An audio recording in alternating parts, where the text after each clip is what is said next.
Peguem o café que o papo vai ser quente.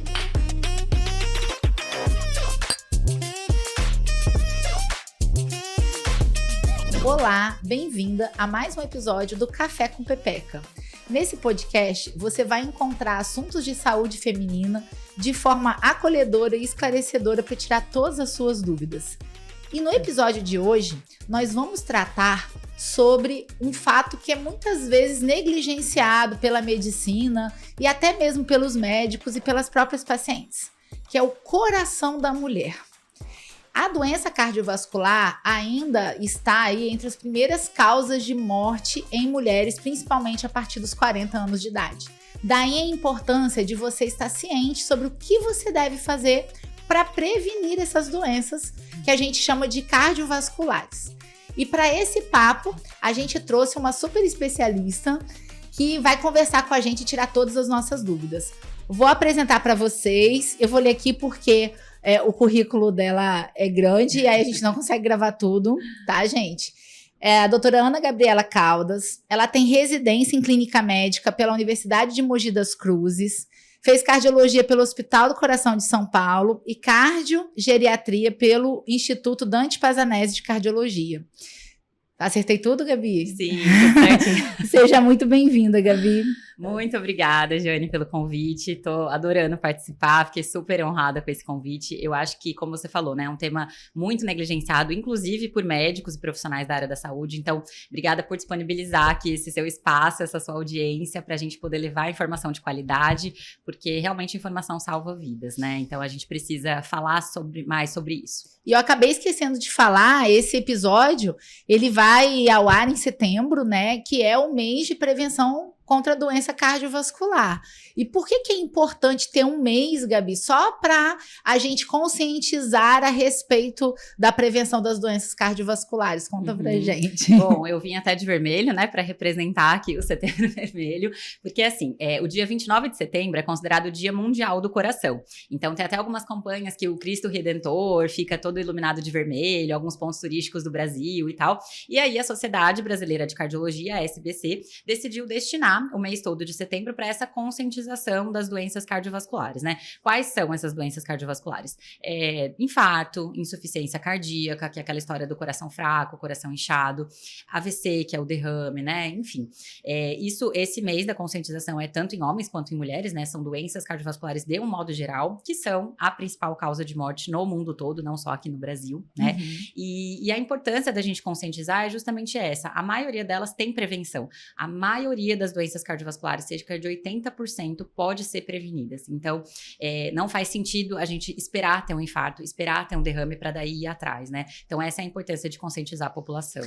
E é importante você falar isso. É claro que eu vou puxar a sardinha pro lado das mulheres, porque eu sou ginecologista e o nosso canal é sobre saúde da mulher. Mas, desde sempre, né, isso ainda não mudou, a doença cardiovascular configura como a principal causa de óbito, tanto em homens quanto em mulheres, né? E justamente porque eu vejo que muitos pacientes, né, falam, mas eu não sinto nada, eu não sinto dor de cabeça, eu não sinto nada. E é o que eu costumo falar no consultório para elas, eu falo, quando você tiver um sintoma, geralmente você já está tendo a complicação da doença de base, que é a hipertensão, o diabetes, que vai contribuir com essas doenças. E aí você já está infartando, você já está tendo AVC. E o objetivo da prevenção é evitar que você tenha complicação. Com certeza. Eu, inclusive, cito para essas mulheres também que eu atendo o próprio exemplo do câncer de mama, né? Você prefere descobrir um nódulo pequeno na mama, ali num exame de mamografia, num exame de ultrassom, ou você prefere descobrir um câncer de mama que já está cheio de metástase? Com as doenças cardiovasculares é a mesma coisa, né? A hora que você sente alguma coisa, uma dor no peito, um cansaço, alguma coisa assim, provavelmente essa doença já está ali manifesta. Então, aí não tem mais como a gente prevenir tanto, né? Aí já é realmente entrar com medicação e tudo mais. Por isso o check-up é tão importante, com certeza.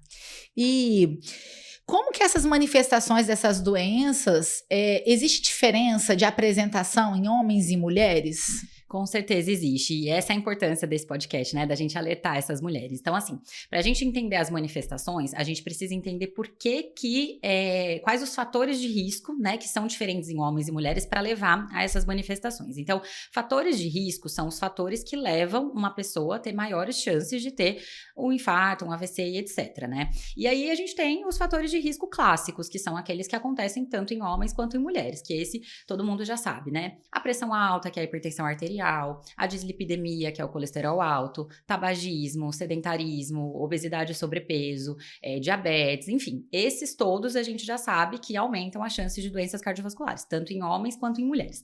Mas em mulheres, a gente tem algumas diferenças também de fatores de risco, que isso é pouco falado, como, por exemplo, a SOP, que é a síndrome do ovário policístico, ela está atrelada aí a uma maior resistência insulínica, né? Então, isso aumenta a chance de doenças cardiovasculares. Doenças autoimunes, né? As doenças geralmente tratadas por reumatologistas, né? Como lúpus, etc., essas doenças geram um estado inflamatório crônico. Então, essas mulheres são mais inflamadas e a inflamação, ela predispõe à aterosclerose, que a gente vai explicar o que é mais pra frente. Então, a síndrome dos ovários policísticos, as doenças autoimunes, menarca precoce, então, meninas que menstruaram antes dos 10 anos de idade, isso também é um fator de risco. Deixa eu ver o que mais. As próprias doenças que podem acontecer na gestação, então, o diabetes gestacional, a eclâmpsia, a pré-eclâmpsia, parto prematuro, uma gestante que teve um parto prematuro, isso pode ser fator de risco também.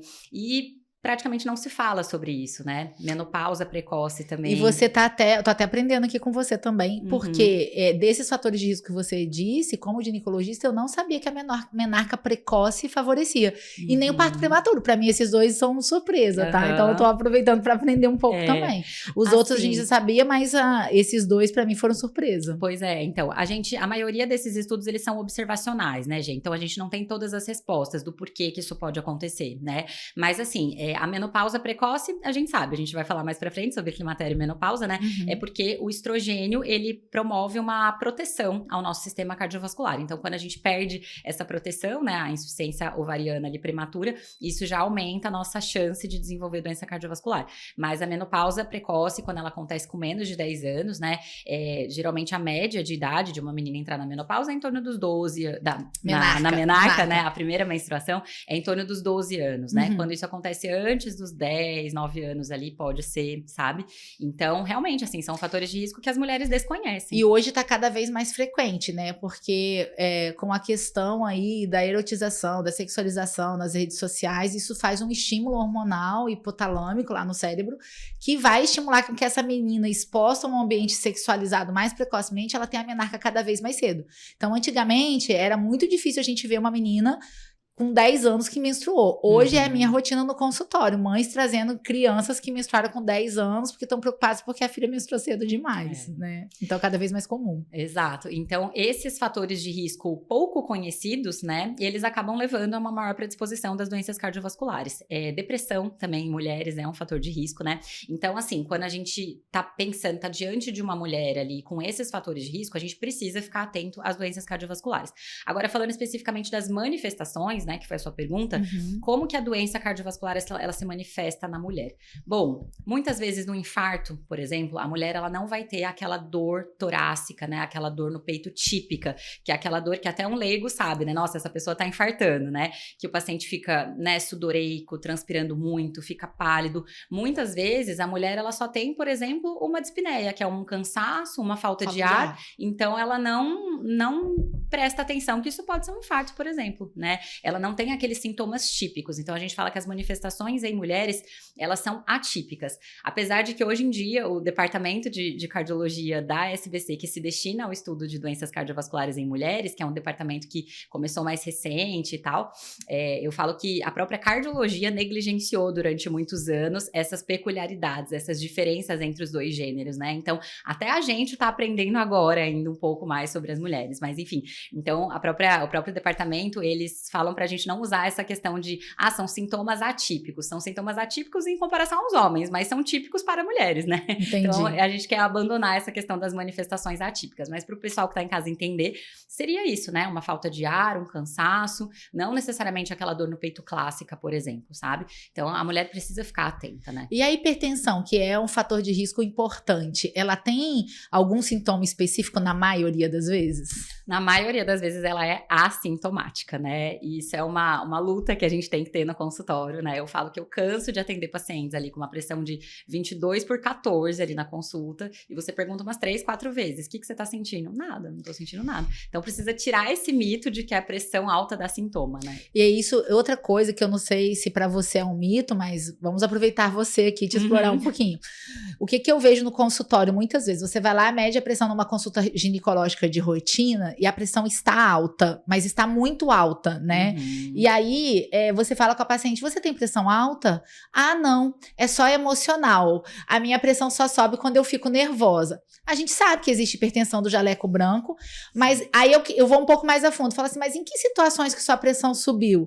Ah, não, porque eu medi num dia que eu tava fazendo tal coisa, mas era um dia que eu tava muito ansiosa e tal, então eu achei que era porque eu tava ansiosa. Então, assim, todas as situações que ela fala, às vezes, né, são situações habituais. Eu falo, gente, mas então se você é uma pessoa estressada? Exato. Se você é uma pessoa estressada, sua pressão está continuamente alta, Uhum. significa que você é hipertenso, você tem que investigar. Sim. E elas não aceitam o diagnóstico, entendeu? Muitas das vezes, assim, a gente tem que ficar provando para a paciente que ela realmente é hipertensa, para ela se convencer de que ela tem que tomar medicação e que ela precisa procurar o cardiologista, entendeu? Com certeza. Não, e assim, claro que tem muito paciente que tem a pressão alta e sente dor de cabeça, especialmente aquela dor na nuca, aqui no pescoço, né? Mas o que a gente, e assim, não tô desmerecendo, claro, essas pessoas têm a dor de cabeça quando a pressão tá alta. E geralmente quando a gente começa a tratar a pressão, aí a pessoa fala, nossa, eu tomava ali dipirona, paracetamol direto, agora eu nem compro mais, nem preciso mais, porque era realmente da pressão. Mas o que a gente fala que a pressão alta é assintomática, é assim, você não precisa esperar o sintoma aparecer para você pensar, nossa, estou com dor de cabeça, estou com a pressão alta, né, sou hipertenso agora. Não precisa esperar. Então, a gente precisa fazer essas avaliações de rotina. O mesmo serve para colesterol, o mesmo serve para diabetes, né? Toda pessoa com mais de 45 anos tem que dosar os níveis glicêmicos, o perfil lipídico ali, porque não dá sintoma. O primeiro sintoma pode ser um infarto, pode ser um derrame, né? Então, você não vai pagar para ver, né? E eu acho que vale a pena também, porque a gente tem algumas pessoas que nos seguem aqui no canal, que às vezes são estudantes de medicina ou médicos clínicos gerais, assim. Eu tenho o hábito no consultório de fazer a medição de pressão de rotina na consulta ginecológica. Sim. Mas, às vezes, muitos colegas, por causa não é uma crítica, mas por causa da rotina do dia a dia, porque é corrido mesmo, a consulta é corrida. Então, assim, a paciente vem no ginecologista, um médico foca o quê? Em peito, em pepeca, e esquece que a paciente é um ser global e não mede a pressão de rotina. E aí, às vezes, ela... É muito difícil, assim, o que eu vejo na prática, uma mulher que não tem sintoma ou não tem fatores de risco e de rotina no cardiologista. Mas ela vai de rotina no ginecologista e aí é a oportunidade de fazer o diagnóstico se o ginecologista simplesmente medir a pressão, que às vezes não mede. Então, eu gostaria de chamar a atenção de você, se você é um colega ginecologista, clínico geral, ou mesmo um acadêmico que está aqui no canal, tenha o hábito de medir a pressão da paciente e se você tem dúvida, peça a avaliação do cardiologista, né? Mas ter esse hábito, porque é a forma de fazer o diagnóstico precoce, né? Exatamente, não, perfeito. E eu sempre falo, olha, a doutora Jeane, ela realmente faz saúde da mulher, porque assim, tem muito profissional falando assim, não, eu sou especialista em saúde da mulher, e só vê mamografia, preventivo, e a mulher é só isso, né? Assim, é a medicina do biquíni que a gente fala, né? Assim, é só isso? Você não tem, você não tem, e a parte óssea, né? E a parte musculoesquelética, e a parte cardiovascular, né? Como assim você não tá vendo, né? E como você falou, hoje em dia medir a pressão, gente, é básico ali na consulta, né? Mas é perfeito o que você comentou, e eu até brinco que, assim, as mulheres jovens, eu preciso insistir para que elas vão ao cardiologista de rotina. Eu tenho um monte de paciente que elas vêm, assim, acompanhando o marido, acompanhando o pai, o sogro, a sogra, e eu falo, e você? Quando que você vai vir fazer um check-up, né? Você tá só se deixando para depois, você vem de acompanhante e nunca vem como paciente. Ou então, um paciente mulher que só vem para fazer risco cirúrgico, né? eu falo, olha, cardiologista não serve só para risco cirúrgico, tá? Tem muita coisa pra gente avaliar. E aí, como cardiogeriatra, depois, né, as pacientes mais idosas, as senhoras, eu tenho que brigar pra elas irem no ginecologista. Porque daí elas vêm só no cardio e esquecem de mamografia, do resto eu falo, não, pode ir lá. Então, as jovens a gente tem que convencer no cardio e as mais idosas a gente tem que convencer no gineco de novo. E na minha anamnese, o que eu vejo muitas vezes é assim, por exemplo, às vezes a paciente vem para mim uma primeira vez, ela já teve filhos. E aí, na hora que eu faço essa investigação das gestações anteriores, ela teve uma pré-eclâmpsia, ela teve uma hipertensão gestacional. E depois que o neném nasceu, ela nunca mais voltou no cardiologista, nunca mais mediu a pressão. E às vezes na hora que a gente vai examinar, a pressão tá alta. Sim. E aí eu falo assim, olha, pode ser que você esteja hipertensa desde o parto do seu filho há 10 anos atrás e ela nunca mais mediu a pressão, né? O que você tem a dizer assim, sobre essas pacientes que tiveram, porque assim, teve pré-eclâmpsia, é uma coisa relacionada à gestação. Sim. Mas do ponto de vista cardiológico, quais os cuidados que essa mulher tem que ter nesse pós-parto, Gabi? Com certeza.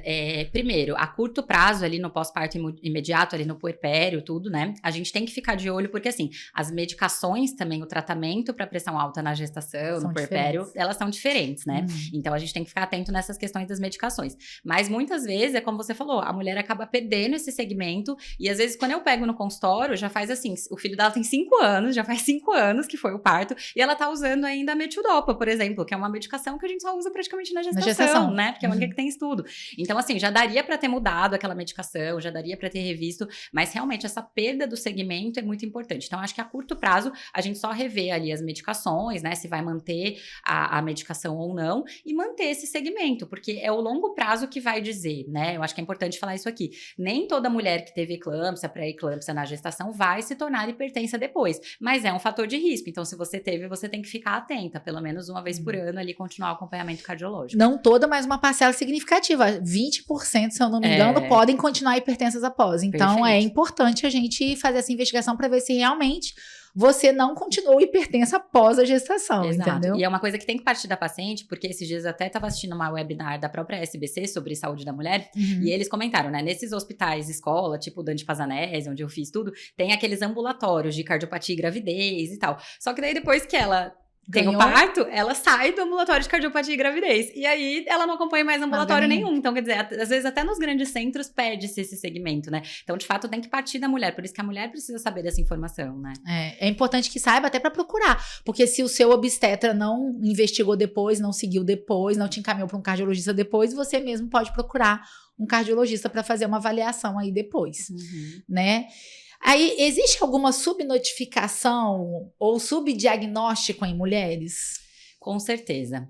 A primeira parte desse subdiagnóstico, né, vamos dizer assim, em parte pelas próprias mulheres que acabam negligenciando os próprios sintomas, né? Então, como a gente comentou, uma mulher, ela pode ter um cansaço, uma falta de ar e estar infartando, mas até essa mulher saber, primeiro, a informação, né? Como é que ela vai saber que isso pode ser um infarto? Por isso que esses canais são tão importantes, né? Então, ela tem que saber que pode se tratar de um problema cardíaco e não de um resfriado que ela teve, um cansaço que ela fez mais exercício, enfim, ela tá mais cansada, ela precisa saber que aquilo pode ser uma manifestação, né? Então, primeiro, pela ausência do conhecimento, né, de que aquilo pode ser uma manifestação atípica, como a gente comentou, e também, Gê, porque nós mulheres, a gente acaba se deixando muito para depois, né? A gente cuida de todo mundo e esquece da gente. Exatamente. Então, assim, tá lá, no topo da lista, os filhos, o marido, a casa, o trabalho, o almoço que você tem que fazer, a roupa que você tem que levar na lavanderia, e aí você vai se deixando para depois. Então, a mulher, ela acaba tolerando muito tempo os sintomas, né? Então, ela acaba demorando para ir buscar. Não, eu não vou procurar um médico agora, eu vou esperar um pouquinho. Não, hoje eu tenho muita coisa para fazer. E ela vai se deixando para depois. E nisso, essa doença vai se agravando, né? Então, em parte por conta das mulheres, mas também em parte pelos próprios profissionais da saúde, né? Como você falou, às vezes tem algum estudante de medicina ou mesmo plantonistas aí, né, que trabalham na linha de frente ali, que vão atender essas pacientes no pronto-socorro, no UPAs, enfim, e precisa saber, né, assim, existem grupos de pacientes que apresentam manifestações atípicas das doenças cardiovasculares. Então, as mulheres, que é o assunto aqui do nosso podcast, os pacientes diabéticos, idosos também, né, como a minha área é cardiogeriatria, e os renais crônicos, aqueles que fazem hemodiálise. Então, esses pacientes, eles podem infartar sem uma dor no peito, por exemplo, né? Ainda mais se for uma mulher idosa diabética renal crônica. Então, aí é que ela pode não ter nenhum sintoma típico mesmo, né? Então, os próprios médicos, eles acabam muitas vezes negligenciando. Ou então, se for uma mulher mais jovem, né, que chega ali, uma mulher não tão idosa, né, ali mais nova, muitas vezes eles acabam liberando como uma crise de ansiedade, um piti, e aí eles não investigam a fundo, né? Então, isso é uma prática que a gente precisa começar a combater, né? Tem até um nome, que é o gaslighting médico, né? É você negligenciar o sintoma que um paciente está referindo para você, você não valorizar o suficiente, e muitas vezes essa mulher pode ser liberada. E aí vale um adendo que, por exemplo, a síndrome coronariana sem supra de ST, que é aquela que altera o eletrocardiograma, ela é mais frequente em mulheres. Então, se esse médico ele faz só um eletro e fala, não, seu eletro tá normal, pode ir embora. Muitas vezes é um infarto sem supra. Se ele não investiga a fundo, né, não interna essa paciente, pede ali a troponina, as enzimas cardíacas, né? Eu atendo pacientes no consultório, às vezes, que elas me falam, doutora, eu fui 3, 4 vezes no pronto-socorro e eu fui liberada. Todo mundo achava que era ansiedade. Então, assim, essa mulher, ela começa a sentir assim, poxa, ninguém acredita em mim, entendeu? Mas até o marido já tá assim, mas de novo, isso daí não é nada, o médico já falou que não é nada, sabe? E aí, muitas vezes, a hora que a gente investiga, era alguma coisa. Até tem um caso que me marcou muito, eu vou dar um exemplo aqui, que foi aí que eu comecei a ver como residente, na época era estudante, né? A importância da doença cardiovascular. E tanto é que, assim, todo obstetra que já teve algum quadro de cardiopatia grave em mulher na gestação, ele tem medo, né, de paciente cardiopata, porque ela descompensa na gestação muito fácil. Sim. E, às vezes, os sintomas são tão leves, assim, e são confundidos com outras coisas, que a gente acaba não dando diagnóstico e aí vai ter um desfecho negativo. O que acontece? Mesmo. Na época, eu era R1, estava no início da residência, e a gente sempre atendia no pronto-socorro, assim, tutelado, né? Porque a gente ainda tá aprendendo. E aí chegou uma paciente num pós-parto, que ela tinha 30 dias de pós-parto, e ela tinha tido uma gestação gemelar. E a queixa dela era cansaço. Só que na investigação, ela falava, ela começou a puxar as queixas na cabeça dela, porque às vezes a paciente também te sugestiona, né? O cansaço, acho que quando você perguntava, é falta de ar? Não, não é falta de ar. Eu tenho gêmeos, então eu passo muitas noites acordada, e aí no dia seguinte eu tô cansada, parece que o meu sono não é reparador. Eu acho que eu tô com depressão pós-parto, porque eu olho para as crianças e não tenho mais ânimo de cuidar dos meus filhos e tal. E na época, o plantonista, né, que tava, falou assim, é um quadro de depressão pós-parto, e o diagnóstico ficou como depressão pós-parto, e ela foi medicada e encaminhada para o psiquiatra. Só que ela deu entrada no mesmo pronto-socorro 48 horas depois, infartando. E na realidade, ela tinha uma coisa que a gente chama que é raríssima, né? A incidência é baixa, que é a miocardiopatia periparto, e ela já estava ali na fase final de poder desenvolver esse quadro já. E o médico não pensou nisso, porque, teve gêmeos, tá cansada, não tá dormindo. E ele não pensou em pedir um eletro. E não foi pedido nem eletro, nem troponina, nem nada disso. E ela deu entrada no hospital, infartando 48 horas depois. E ela era uma paciente jovem, sem reserva, enfim, ela faleceu nesse infarto. Nossa. Então, assim, catastrófico, uma mulher gêmeos ali, com gêmeos e tal. E aí aquilo me marcou muito, porque aí a gente começa a ficar com gatilhos, a gente como médico, né? Toda vez que chegar uma paciente com uma queixa assim, eu vou pedir um eletro e não sei o que, você já começa a ficar, né? Um eletro, gente, imagina, o eletro é totalmente disponível, um exame barato, tem em qualquer unidade básica de saúde, tem, né? Assim, enfim, a gente tem que investigar, né? Não tem como, a gente não pode negligenciar. Mas pra mostrar que realmente, até às vezes um bom médico, porque na época esse médico que estava comigo, ele era um excelente médico, mas ele nem pensou na possibilidade de doença cardiovascular, porque pelo contexto em que a paciente estava inserida, a primeira coisa que você pensa é uma depressão pós-parto, e nem sempre é. Então, às vezes a gente tem que valorizar essas queixas, essas queixas, digamos assim, psicossociais. Vale a pena, para dizer assim, é uma depressão, é um PT, depois de excluir todo o resto. Exatamente, é o que eu falo para elas no consultório, doutora, né, quando elas vão ali eletivamente, né, investigar, que a gente tem tempo para isso, não no contexto de pronto-socorro, né, mas assim, elas falam, doutora, mas acho que é uma ansiedade, eu tô passando por isso, eu me divorciei agora, agora, ou eu tô sobrecarregada. Eu falo, não, beleza, mas assim, até que se prove o contrário, né, a gente precisa investigar o coração. A hora que a gente investigar tudo, eu falar, não, realmente, aí a gente vai partir pra um tratamento aí com psicoterapia, com psiquiatra, mas antes a gente vai investigar. Tem que ser um diagnóstico de exclusão, não pensar nisso como primeira opção, E né? outra é assim, o que eu falo que as mulheres confundem muito é assim, não é ou uma coisa ou outra. Ah, então eu tô ansiosa, então eu não tenho nada no coração. Não, pode ser os dois. Você pode ter ansiedade, depressão e ter problema. Inclusive, a depressão e a ansiedade são fatores de risco. Então, as coisas podem se misturar, né? Não é. E voltando ao que eu falei no início, quando eu pego uma paciente e ela chega no consultório e ela fala, não, é hipertensão do jaleco branco. Sim, eu considero que pode ser hipertensão do jaleco branco, mas no mínimo um mapa, mandar para investigar, a gente tem para ver se, será que em casa a pressão tá ficando alta? Ou será que é só quando ela tem contato com o serviço de saúde que a pressão sobe, porque realmente ela não se sente confortável nesse contexto. Mas aí eu tenho que investigar para dizer que é uma hipertensão do jaleco branco ou não. Não é uma hipertensão do jaleco branco e a gente vai ter que medicar e encaminhar para o cardio. Perfeito. Então você já falou dos fatores de risco, né? E o que é possível fazer na prevenção primária? Uma vez que eu tenho fatores de risco, como prevenir a doença? Sim. Bom, eu acho que o primeiro passo ali é o estilo de vida, né? Então, assim, levar um estilo de vida saudável, eu acho que com todas as informações, os estudos que a gente tem hoje, a gente precisa valorizar isso, né? Então, assim, em relação à alimentação, aquela história da comida de verdade, né? Evitar o consumo de ultraprocessados. Então, tem aquela frase, né? Descascar mais e desembalar menos, né? Acho que isso já é um grande passo. Eu não sou médica de ficar excluindo grupos alimentares, de ficar fazendo terrorismo nutricional, sabe? Não, tira isso, tira aquilo, exclui o pão, exclui o leite. Não, pelo contrário, eu acho que todo alimento cabe num contexto aí saudável, né? Mas basicamente é a comida de verdade, né? Então evitar o consumo de embutidos e ultraprocessados. A atividade física regular, né? Eu entendo que todo mundo hoje em dia leva uma vida corrida, então você não precisa correr 10 quilômetros todos os dias, igual a blogueira fitness do Instagram, sabe? Mas você precisa ter o mínimo ali que caiba na sua rotina. Então... Aí eu vou te fazer uma pergunta, assim, aí até como curiosidade, como paciente, né? Qualquer atividade física para prevenção cardiovascular é válida ou tem obrigatoriamente que ser alguma doença fazendo cardio, assim?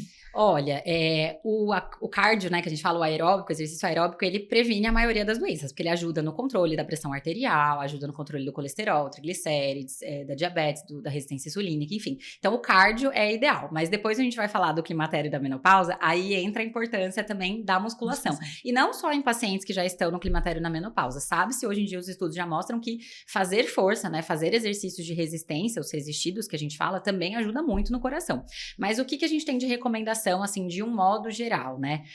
150 minutos por semana de exercício físico de moderada intensidade, ou seja, 3 vezes de 50 minutos, por exemplo, se você não consegue fazer exercício todos os dias, né? Você fazer 3 vezes de 50 minutos, uma caminhada mais ali intensa, tal, isso seria um exercício moderado, né? Ou então 75 minutos por semana de um exercício mais intenso. Então, ali uma corrida, tudo poderia ser 75 minutos só, né?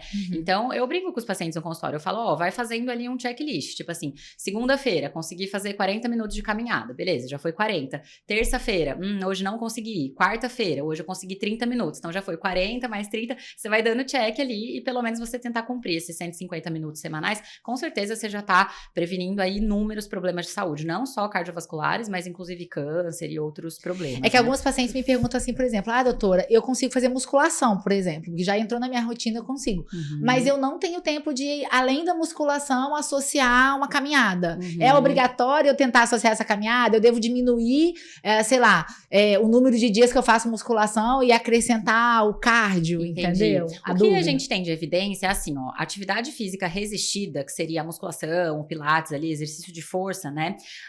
2 vezes por semana é o suficiente, tá? Já previne, inclusive, problemas cognitivos ali, como Alzheimer, demências ali no futuro, né? Então, se você conseguir fazer, por exemplo, 2 vezes por semana a musculação e nos outros 3 dias uma caminhada, pra já dar os 3 vezes de 50 minutos, é o ideal. É o que eu falo com os pacientes, o ideal é juntar as duas coisas, poder fazer as duas coisas. Você bota 3 vezes na semana caminhada e ainda faz a musculação.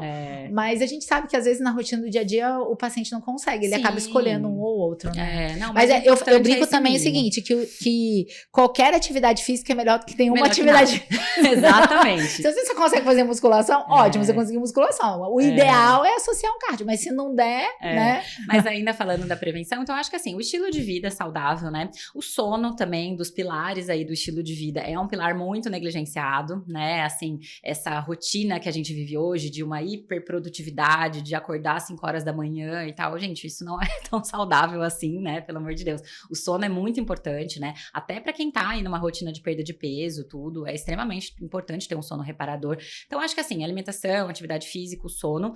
E também, Gê, o que a gente já conversou, né? Fazer o check-up, né? Essa mulher, ela precisa entender que não é porque ela é jovem, não é porque ela não sente nada, que ela não precisa ir fazer um check-up. Então, assim, claro, às vezes eu atendo mulheres ali jovens e a gente faz tudo, tá tudo certinho. Eu falo, olha, volta daqui a 1 ano, volta daqui a 2 anos. Mas não deixa isso se perder, sabe? Porque tudo que a gente descobre antes é muito melhor. E muitas vezes, quantas vezes a gente pega, né? Assim, num teste ergométrico, aquele teste da esteira que a gente pede é que aparece alguma coisa. E a mulher não sentia nada. Então, assim, os exames, eles são necessários, sabe? Então, acho que falando de prevenção seria um estilo de vida saudável e fazer esse check-up aí de rotina. E também acho importante falar da questão do tabagismo, né? Porque, assim, hoje a gente vê pessoas mais preocupadas com essa questão de estilo de vida saudável, mas o quão o cigarro também é prejudicial na questão cardiovascular, né? E é difícil, porque é um vício, né?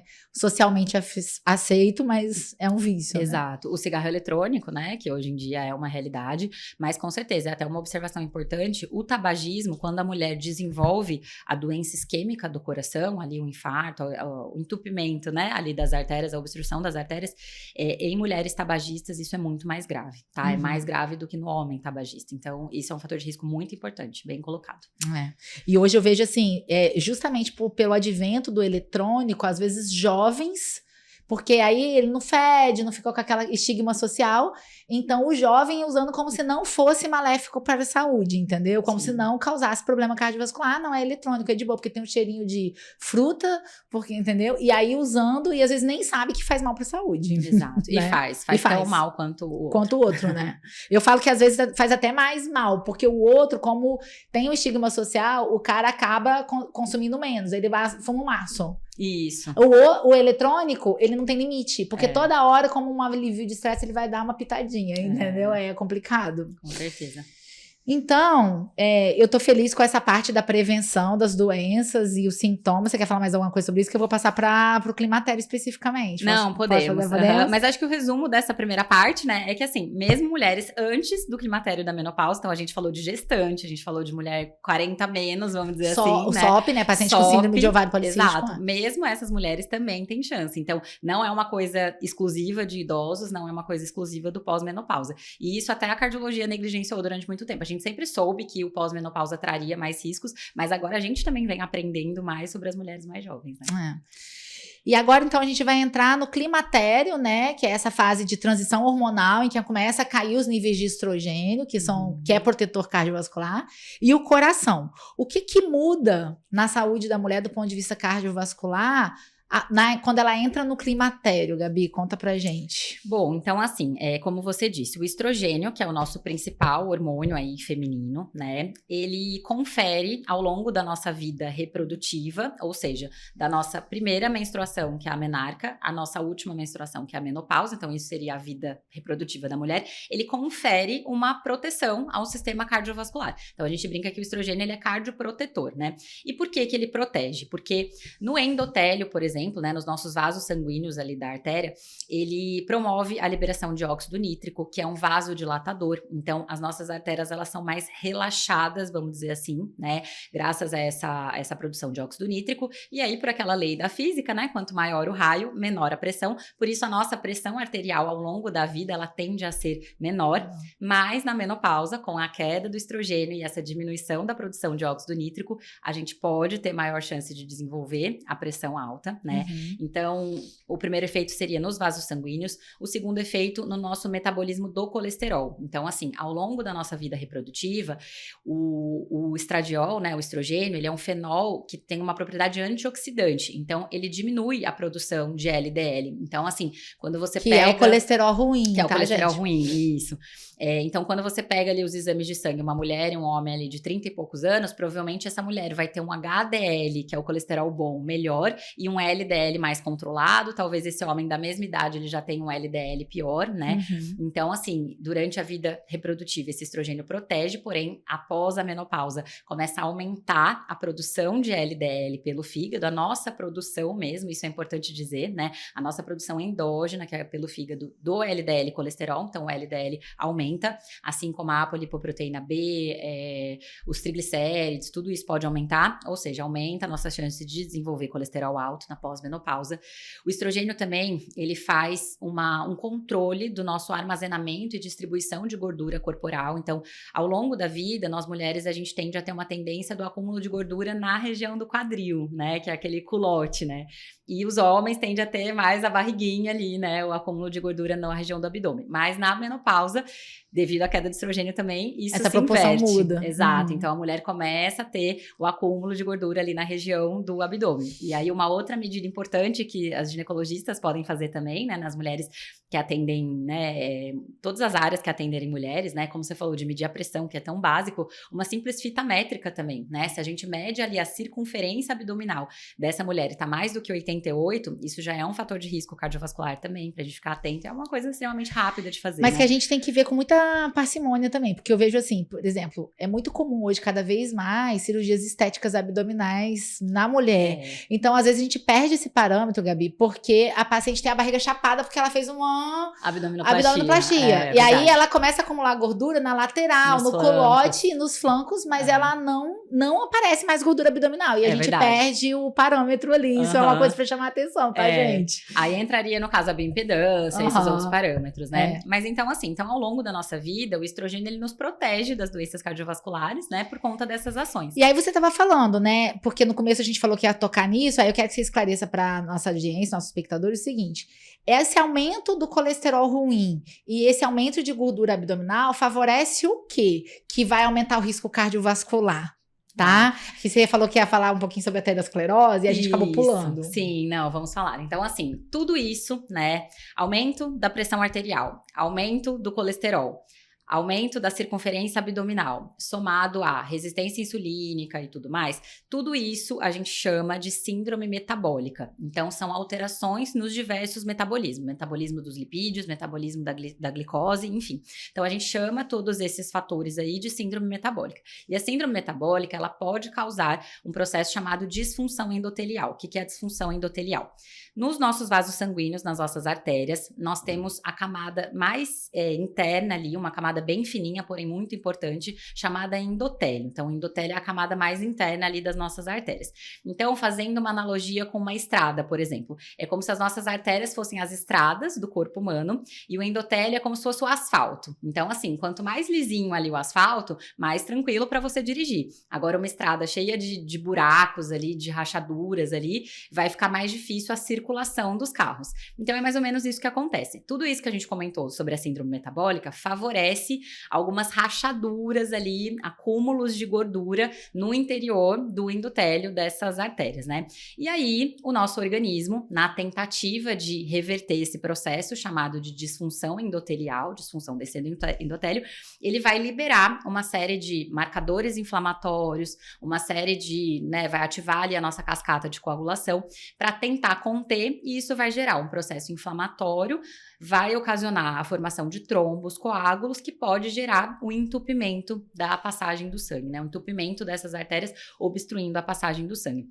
Então, esse é o processo conhecido como aterosclerose, que leva ao infarto, se for no coração, ao AVC, se for nas artérias aqui carótidas, né, que a gente tem no pescoço, e pode acontecer em todas as artérias do organismo. É que esses a gente chama mais atenção porque vão gerar um impacto mais agudo, mais grave, né? Mais grave. Se obstruir aqui, não passa sangue para o cérebro, você vai ter um AVC isquêmico. Exato. Se obstruir o coração, não passa sangue para o músculo cardíaco funcionar e você vai ter um infarto. Exato. Então tá, então vamos lá. E aí o que acontece? Durante muito tempo, né, nessa fase do climatério, a gente sabia que a mulher passava a ter um risco aumentado de doença cardiovascular pela queda do estrogênio, mas acreditava-se, e eu vejo assim, que às vezes por esses conceitos passados, muitos médicos ainda que acabam não estudando a fundo o climatério e a questão cardiovascular, acham que a reposição hormonal pós-menopausa ou durante o climatério ali,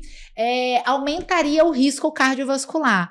Conta pra gente o que a gente sabe hoje sobre isso e se isso é uma verdade ou não. Porque a gente tem ainda pacientes que às vezes chegam no consultório e ela tá sofrendo com sintomas climatéricos e a gente indica reposição hormonal depois de uma avaliação, é claro, e elas têm medo porque, não, me falaram que se eu usar isso eu vou infartar, me falaram que se eu usar isso eu vou ter um AVC. Conta pra gente o que a gente sabe hoje sobre a reposição hormonal e o risco cardiovascular, Gabi. Bom, então assim, às vezes as pacientes perguntam no consultório, doutora, você é a favor da reposição? Você é contra? Eu falo, gente, não é uma questão de opinião, é uma questão de o que temos de evidência científica ou não. A gente trabalha com medicina baseada em evidências, né, Jane? Você também. Então, assim, o que eu falo é que, assim, a reposição hormonal, a gente tem que levar em conta 3 principais pilares.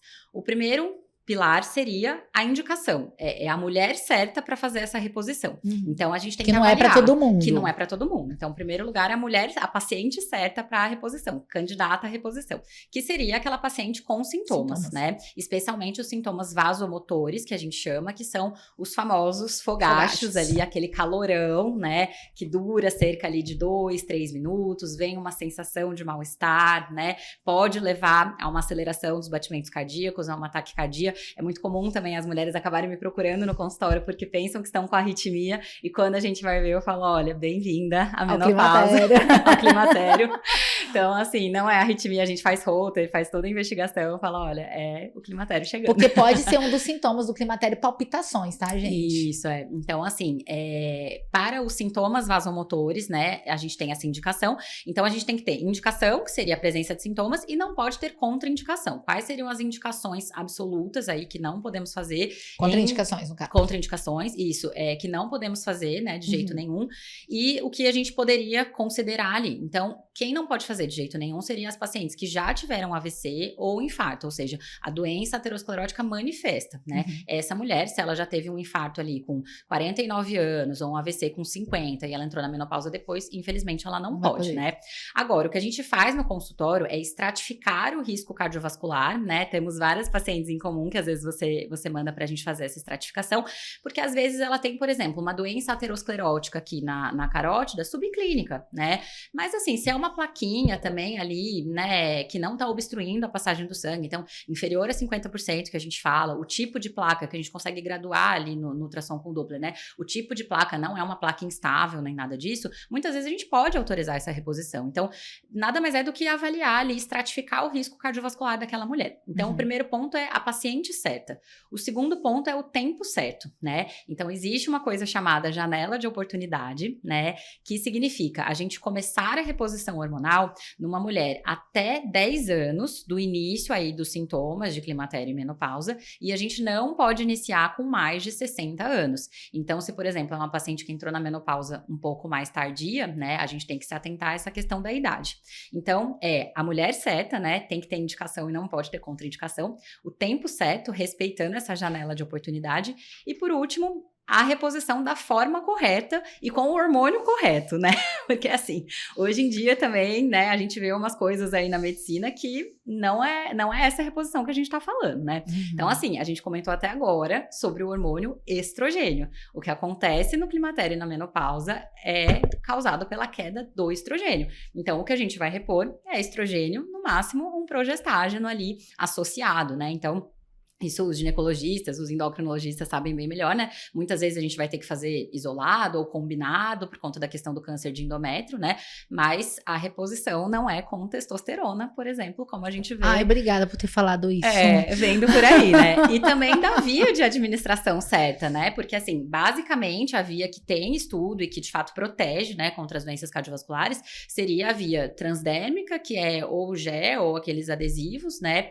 Algumas vezes por via oral, mesmo assim a gente tem que avaliar, individualizar cada caso, ou via vaginal. nunca a gente vai fazer essa reposição. Mas foi importante você falar né? isso, assim, e até quero convidar você que está assistindo esse episódio, se você está passando pelo climatério, tem dúvidas sobre janela de oportunidade, a gente tem um episódio com a doutora Valdelita Lamonte, se eu não me engano, episódio 7, aqui nesse podcast, falando sobre indicação de reposição hormonal no climatério e que hormônio repor e por quê, e a gente fala melhor sobre janela de oportunidade.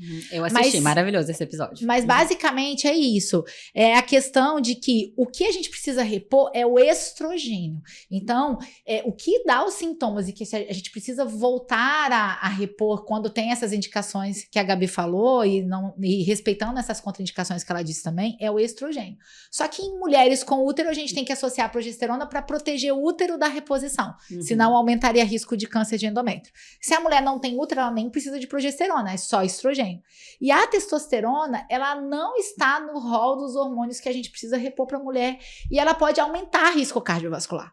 E o que a gente tem visto hoje é um uso indiscriminado de testosterona como droga anabolizante para aumentar a disposição, para aumentar rendimento físico ou libido de uma forma não natural. Ou ganho de massa ganho também, de massa, né? com finalidade estética.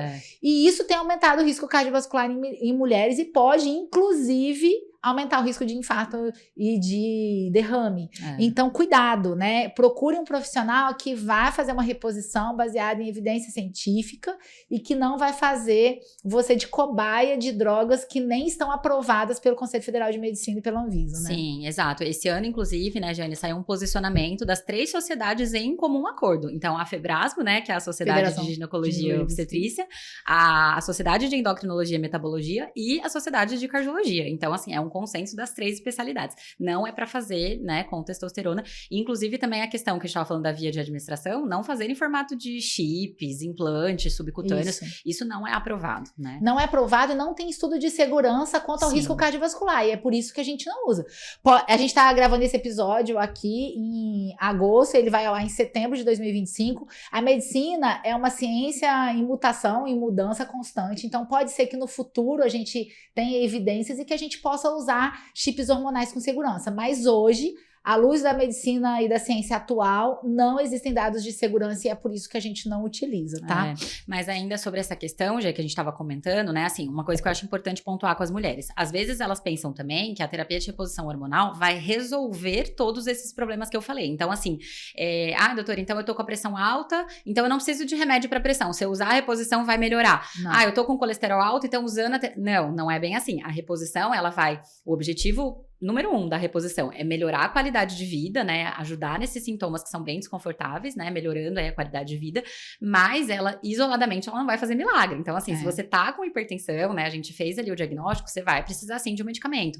Você tá com colesterol alto, a gente vai precisar iniciar as estatinas. Então, assim, cuidado para não pensarem que é ou uma coisa ou outra, sabe? Até porque elas têm essa resistência, né? Então, elas vêm assim, doutora, mas eu sempre tive a pressão baixa, eu desmaiava de pressão baixa quando eu era pequena, agora você tá me falando que eu tenho que tomar um remédio para pressão, ou então, nossa, eu sou super saudável, eu me alimento bem, eu faço exercício físico, sei lá, 5 vezes na semana, e eu tô com colesterol alto, como assim, né? E eu falo, gente, é da questão hormonal, é o metabolismo, é a fase de vida que você tá, né? É hormonal e também a gente tem que pensar que por mais que ela tenha um estilo de vida saudável, existem também fatores familiares que determinam isso e que a gente tem um processo genético aí envolvido que pode favorecer a doença cardiovascular. E às vezes você caiu ali, às vezes eu pego uma paciente magrinha com colesterol super alto, mas eu não entendo, eu malho, eu como bem, eu tenho colesterol alto, eu falo, é familiar, amor, não tem jeito, você herdou a herança e vai ter que cuidar, não tem jeito. Bem isso mesmo. E assim, eu gostaria de pontuar mais uma vez a questão que você falou da janela de oportunidade, só para fechar esse assunto, porque é o que eu falo com as mulheres, porque às vezes a paciente chega fora da janela de oportunidade e porque ela viu que a minha amiga tá usando, eu quero usar reposição hormonal. E eu falo, não dá para desrespeitar a janela de oportunidade.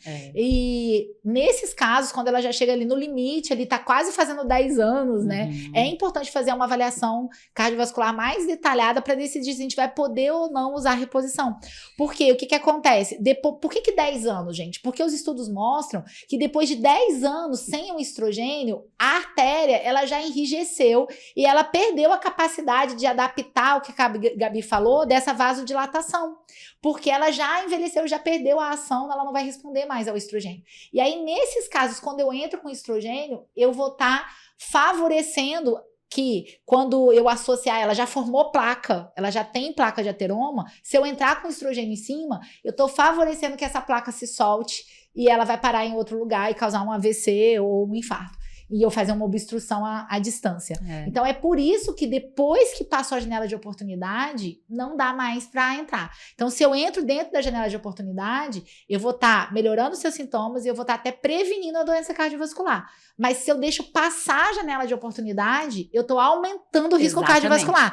Então, poder ou não usar, para quem tem indicação, vai depender da época que ela chega pra gente para tratar. Exatamente. Isso é fundamental. E é isso que a gente tem que respeitar para não aumentar o seu risco de infartar. Então, o que os estudos mostram é exatamente isso que a Jane falou. Com mais de 10 anos do início ali dos sintomas, ou acima dos 60, os estudos, né, os resultados fazendo a reposição hormonal, ou eles foram nulos, ou até mais deletérios, prejudiciais. Então, quando muda esse tempo, o estrogênio pode ser pior. Então, é como eu falo, não existe ser contra ou a favor a reposição. Depende sempre dessas 3 coisas, né? A mulher certa, né, com indicação e sem contraindicação, o tempo certo, porque o timing aqui conta muito, né? E a via de administração e a forma correta. Então, sempre respeitando esses 3 pontos. E o medo que eu vejo dos profissionais da saúde, né, que estão atendendo em pronto-socorro, clínicos que não são especialistas na área, é porque a gente não consegue se atualizar em tudo, né, Gabi? Claro. E aí, tem esse conceito antigo de que a reposição hormonal aumentava o risco de infarto, mas hoje já tem muitos estudos mostrando que não.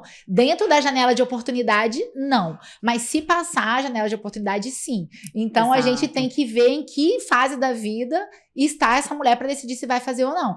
Mas que não, meninos, assim, profissionais da saúde, se o médico avaliou adequadamente a janela de oportunidade, ela tem indicações e não tem contraindicações, vai ser mais benéfico usar do que... Não vai aumentar o risco cardiovascular se usar. E a gente vai melhorar a qualidade de vida. O grande estudo, desculpa, só te interrompendo, o grande estudo que avaliou essa questão da reposição hormonal e que foi um estudo que depois ele foi muito criticado, né, que foi o WHI, né, é justamente por causa disso que ele mostrou alguns malefícios. Então, os médicos mais antigos, eles tendem a pensar que a reposição hormonal aumenta a chance de risco cardiovascular. Mas se você pegar ali o grupo de inclusão do estudo, tinha mulheres de até 79, né, 80 anos. Então, assim, sim, acima dos 60 anos não pode. Foi uma coisa que o estudo mostrou e a gente aprendeu, né? Então, por isso que tem o tempo certo também. Não é a reposição, é a mulher certa e na idade certa. É isso. É porque o que a Gabi tá falando? O WHI, que foi um estudo grande que... Quando surgiu a reposição hormonal, a gente achava assim, todo mundo vai usar reposição hormonal.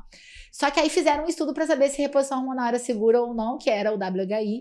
E aí o estudo teve que ser suspenso, porque as mulheres que estavam usando hormônio começaram a infartar, ter muito derrame, muito câncer de mama. E aí falaram, a reposição hormonal faz mal, vamos parar de repor hormônio. Só que depois, quando a gente foi analisar esse estudo a fundo, a gente viu que houve um viés, houve uma falha na seleção das pacientes participantes, em que não se viu a faixa etária. E aí começaram a dar hormônio para mulheres fora da janela de oportunidade e às vezes muito idosas, aonde o risco cardiovascular e o risco de câncer já era alto, e foi isso que confundiu o estudo. Exato. Mas hoje a gente já tem muitos outros estudos mostrando a segurança aí, desde que respeitada essa janela de oportunidade. Então, o profissional da saúde tem que ler esses estudos mais novos, não ficar preso no WHI, porque hoje a gente já consegue identificar certinho qual foi o problema do WHI, né? Então, agora vamos indo para a parte final, né, Gabi? Vamos fazer assim um bloquinho para terminar de mitos e verdades, que são perguntas comuns que eu vejo no consultório, só para a gente fazer um bate-bola e fechar essa questão cardiovascular. É verdade que mulheres infartam menos que os homens? Bom, se a gente pegar até a faixa etária ali do climatério e menopausa, sim, os homens infartam mais do que as mulheres, né? Mas depois do climatério, como a gente viu, pode igualar, né? Então, a perda da proteção ali do estrogênio faz aumentar esse risco, né?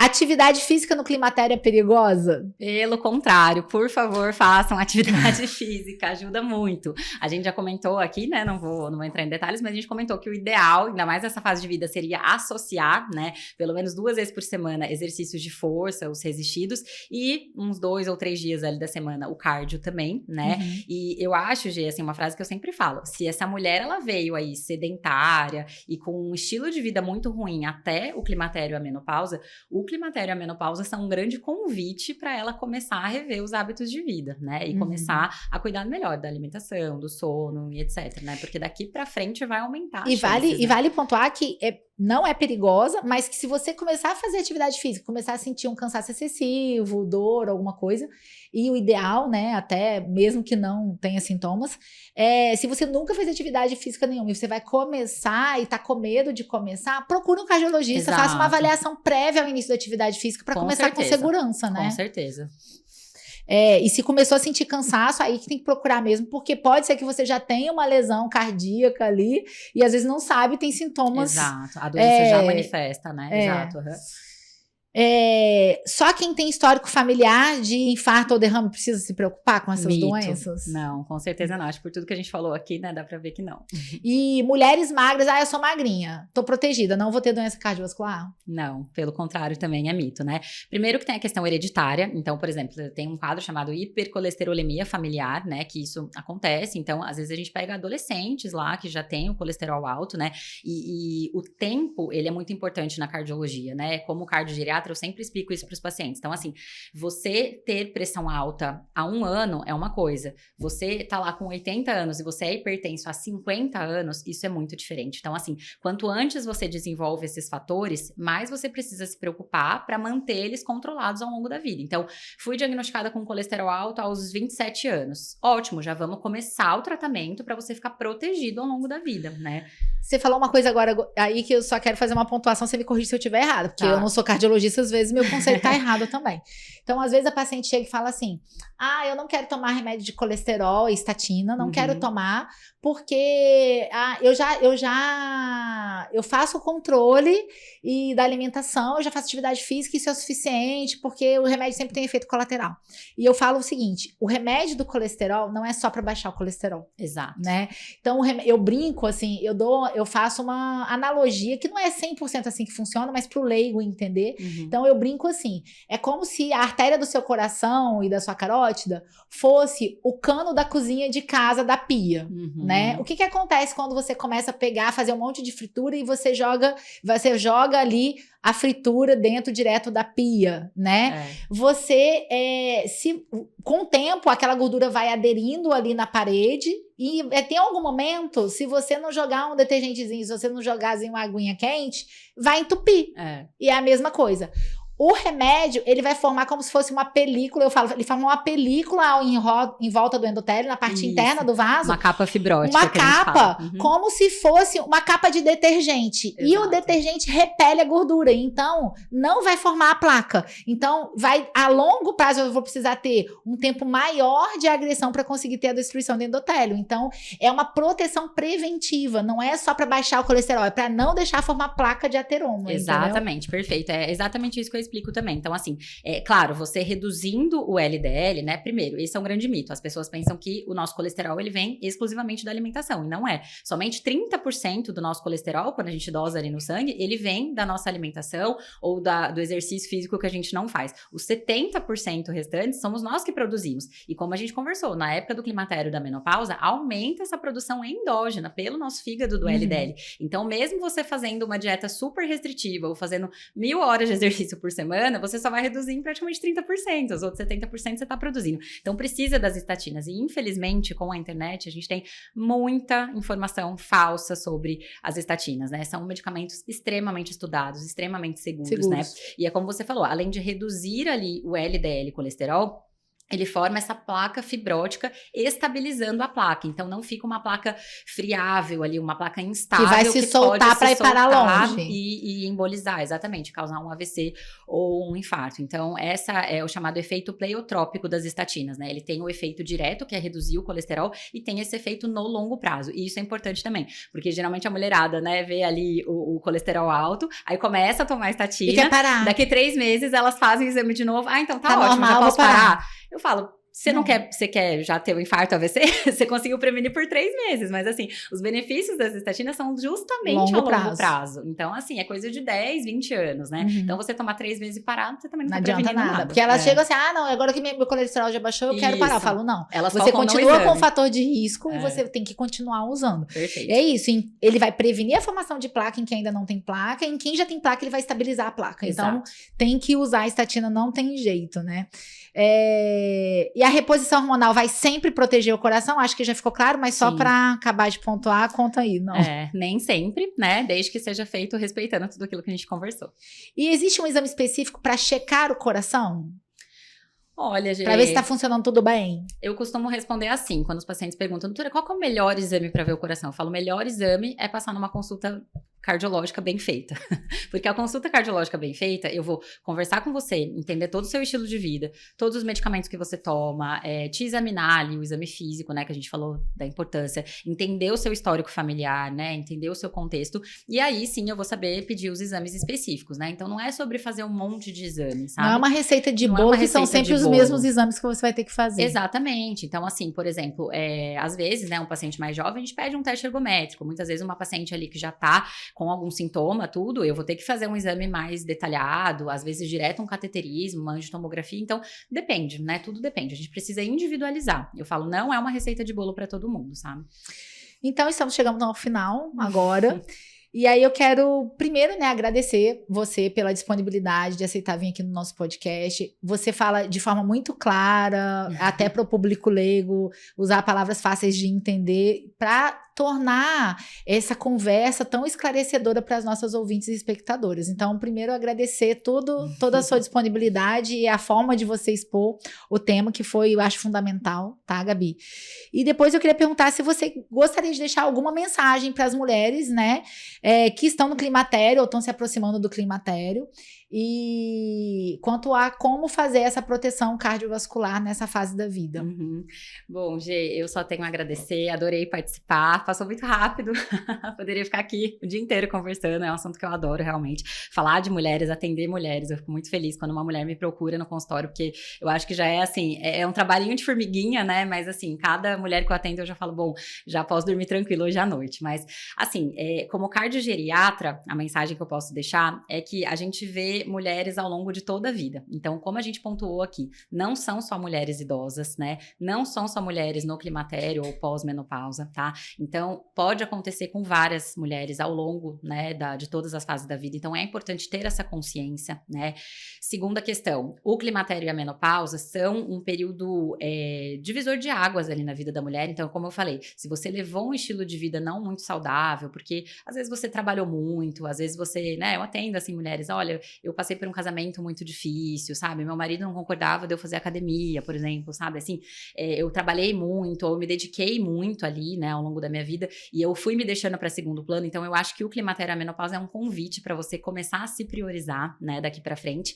E lembrar também que a reposição, a gente conversou muito aqui sobre alívio de sintomas e até prevenção de doenças cardiovasculares, mas ela vai ajudar muita coisa lá no longo prazo também, né? Então, os sintomas geniturinários, não foi o foco aqui da conversa, mas eles vão ajudar. Então, mulheres idosas têm muito problema com essa questão geniturinária, de perda de urina, incontinência urinária. A reposição, ela vai ajudar isso a longo prazo, né? A questão de osteoporose, fraturas patológicas aí no longo prazo.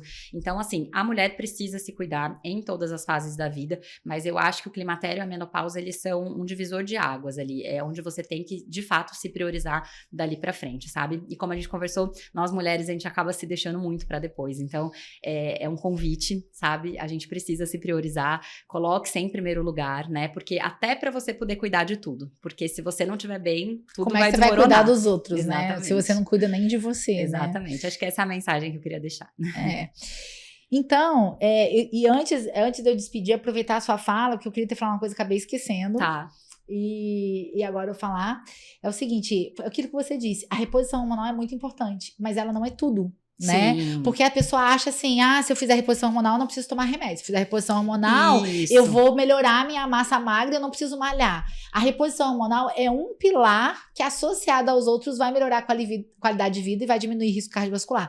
Mas não dá para abrir mão da atividade física, porque a reposição hormonal não vai fazer você ganhar músculo se você não malhar. Exato. Não dá para abrir mão do controle da alimentação, de um estilo de vida saudável, porque ela não faz milagre, ela precisa desses outros fatores para poder ela ter o efeito benéfico biológico dela. Sim. Então, na realidade, é um conjunto de fatores, Exatamente. né? Tem Não até um é post no meu Instagram que eu falo exatamente isso. Não existe suplemento, vitamina e hormônio que vai fazer milagre na sua vida. Não vai. Entendeu? E assim, eu só tudo posso junto. fazer uma coisa, mudar a minha alimentação e a atividade Isso. física ou fazer reposição hormonal. A gente vai preferir, vai priorizar a mudança no estilo de vida, Sim. porque a reposição hormonal, ela é um adjuvante, ela é uma coisa que vai se somar para ajudar, mas o que vai fazer total diferença sempre vai ser estilo de vida, não tem jeito. Até porque, né, só complementando aí o que você falou, e as mulheres que não puderem fazer reposição hormonal? Então não tem nada pra fazer por elas? Claro que tem, né? Tem. Inclusive muita coisa atrelada ao estilo de vida. Gabi, aproveitar que todo mundo que vem aqui no nosso podcast ganha uma lembrancinha exclusiva, que é essa canequinha do Café com Pepeca, pra você lembrar de mim, da sua participação no nosso episódio.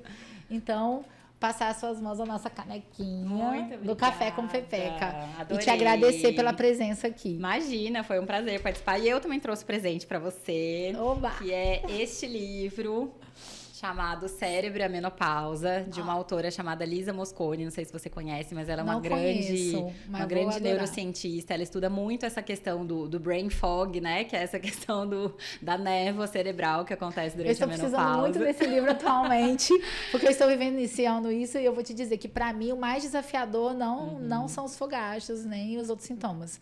É a questão cognitiva, porque, assim, você esqueceu o nome das pessoas que são do seu convívio habitual, ou o nome de coisas que... Como é o nome de uma caneca, o nome de uma...